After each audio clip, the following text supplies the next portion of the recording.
교주가 신처럼 떠받들여지는 사이비 교단, 그들의 탄생에는 공통적인 프로세스가 존재합니다. 수도 생활을 하던 중 접신한 교주가 탄생합니다. 몇몇 제자들이 만들어지고 기적이나 치유에 대한 신화가 생깁니다. 그리고 기성사회의 염증을 느낀 사람들이 그를 따르기 시작합니다. 사람들이 몰리는 조직에는 특수한 권력과 돈이 따라옵니다. 교주는 돈과 여자의 늪에 빠져버리게 됩니다. 그중 하나가 JMS였습니다. 그런데 나는 신이다 라고 말하는 정명석의 사이비 신화가 비단 정명석 혼자만의 힘으로 만들어졌을까요?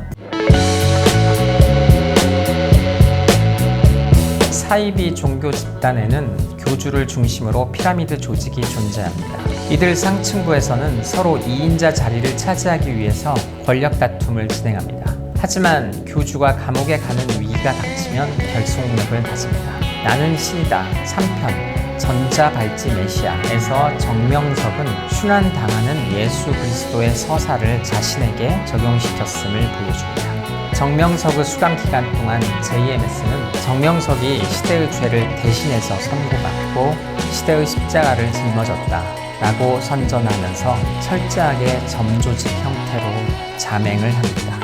이번에는 시선을 돌려서 다른 범죄를 살펴보겠습니다.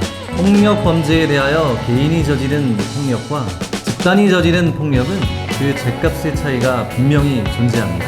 이를 우리는 조직폭력이라고 부르기도 하죠. 영어로 표현하면 갱 바이올런스입니다. 이렇게 일정한 목적을 위하여 조직을 만드는 것에는 그것만으로 따로 그에 대한 책임, 즉 형벌을 부여합니다. 범죄 단체 조직조 범죄 목적의 단체를 조직 또는 가입함으로써 성립하는 범죄입니다. 원래 이 범죄는 일종의 예비 또는 음모 행위에 불과하다고 볼 수 있습니다. 그럼에도 본 죄의 형사 정책적 근거는 단체 조직과 결합된 특수한 위험성을 제거하는 데 있습니다. 즉 단체의 조직적 구조로 인하여 범죄의 계획과 실행이 용이하게 된다는 점, 이것을 고려하여 형법이 이를 특별히 벌하고 있는 것입니다. 예전에는 이 법에 적용되는 조직이 폭력 조직밖에 없었습니다. 그런데 지금은 달라져서 여러 종류의 조직이 있습니다. 조직폭력배, 조직적인 전기통신 금융사기 단체, 중고차 사기단, 디지털 성범죄 단체 N번방, 중고나라 사기조직, 보험사기단, 마약 유통조직, 폭력, 사기, 마약 유통, 그리고 성착취 등의 범죄를 목적으로 단체로 확대가 된 것입니다. 여기에서 주목해야 할 것은 디지털 성범죄 단체, 즉 N번방입니다.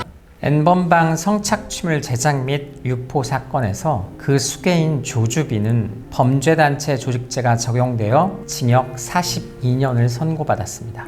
N번방 조직은 다른 조직처럼 체계적이지 않다는 점에서 법조계 및 학계에서 죄를 적용함에 있어 의견이 분분했습니다. 그럼에도 성범죄 단체가 범죄단체 조직죄의 적용을 받았다는 것은 주목해 보아야 하겠습니다. 이제 JMS로 돌아가 보겠습니다. 정명석에 대해서는 검찰총장까지 나서서 수사에 대한 지시를 내리는 등 지금 사회적인 여론이 들끓고 있습니다. 이런 상황을 고려해 볼 때 아무리 초호화 변호인단을 꾸려 변호를 받는다고 하더라도 정명석은 그 죗값을 치르게 될 가능성이 높습니다. 그런데 정명석 혼자 처벌을 받는다고 해서 앞으로 이러한 범죄가 근절되고 억울한 피해자가 생기지 않을까요? 어느 누구도 이러한 범죄가 재발되지 않으리라고 장담할 수 없을 것입니다. 하지만 이 사회는 약자를 보호해야 하고 단 한 사람의 억울한 피해자가 나오지 않도록 제도를 정비하고 모든 수단을 간구해야 합니다. 사이비 종교 지도자의 가스라이팅을 통한 성착취와 성폭력은 어느 한 개인의 가스라이팅 범죄와는 다릅니다. 저는 그래서 이러한 가스라이팅을 갱 가스라이팅, 우리 언어로 조직적인 가스라이팅, 그리고 그 주체를 갱 가스라이터, 우리 언어로 조직폭력배처럼 조직적인 가스라이터로 명명할 것을 제안합니다. 그래서 개인에 의한 가스라이팅과 갱 가스라이팅을 구분을 하고 법제화한다면 그로 인해 생기는 범죄에 대하여 한 사람이 아니라 그 범죄에 가담한 집단의 개개인이 모두 그 대가를 치르게 될 것입니다. 사이비 종교 집단의 갱 가스라이팅은 여성신도 성착취 문제에 국한되는 것은 아닙니다. 이번에 논란이 된 JMS의 경우 또 다른 비정상적 행태들이 폭로되고 있습니다. 3월 31일자 한국일보에서 다음과 같은 보도를 했습니다. JMS는 전국 곳곳에서 어린이집과 방과 후 학교를 운영하고 있으며 실제 2022년 1월 촬영한 JMS 내부 영상엔 정명석이 부산, 광주, 충남, 금산 등의 5곳을 JMS 어린이집으로 소개하는 장면이 담겨 있다고 합니다. 그런데 JMS 어린이집의 실상은 교육을 빙자한 세뇌기관이라는 것이 내부자들의 공통된 증언입니다. 수도권 지역의 유치부, 초동부 신도 관리를 총괄했던 전 신도 B씨에 따르면 어린이집은 정명석의 위대함을 주입하기 위한 곳이라고 단언하면서 수업도 국어, 수학 등 일반 교과가 아닌 신앙 교육이 최우선이라고 합니다. 아이들은 본인 의사와 상관이 없이 매일 정명석의 말씀 강의를 듣거나 그가 지은 시를 따라 써야 한다고 합니다. 또 자녀가 중학생이 되면 이성끼리 대화하는 것조차 막는다고 합니다. 정명석 본인은 수없이 신도를 성착취, 성폭행하면서도 연애는 사탄과 사귀는 행위다 라고 주입을 시켜왔습니다.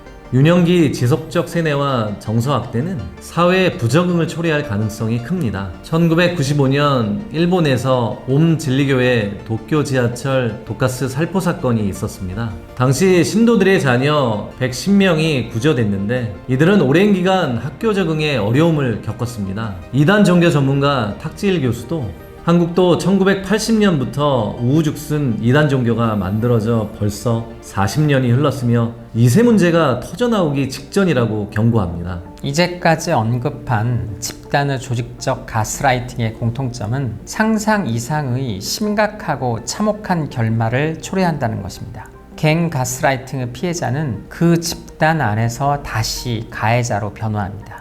그래서 변화한 가해자가 다시 피해자를 만드는 악순환 고리가 연속됩니다. 그 고통을 견디지 못하는 피해자는 비극적인 선택을 하기도 하고 극단의 경우 집단적인 죽음의 비극을 초래하기도 합니다.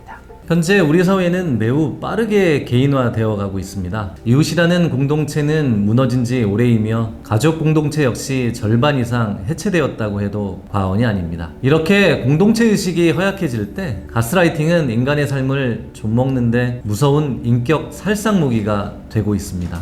개인의 가스라이팅이 총과 같은 살상무기라면 갱 가스라이팅, 즉 조직적 가스라이팅은 대포나 미사일에 해당합니다. 그리고 박테리아나 세균처럼 무섭게 번져나갑니다. 집단적인 전면전을 총을 들고 각계 전투로 임하면 안 되겠죠. 제도 정비와 법제화를 통해서 가스라이팅 범죄에 대한 중과적 처벌을 집행해야 합니다. 갱 가스라이팅 범죄에 대해서는 개인 가스라이팅과의 구별을 통해 범죄에 가담한 개개인 모두를 처벌함으로써 범죄의 재발을 미연에 방지하는 데 힘써야 하겠습니다. 가스라이팅은 해서도 받아서도 안 되겠죠?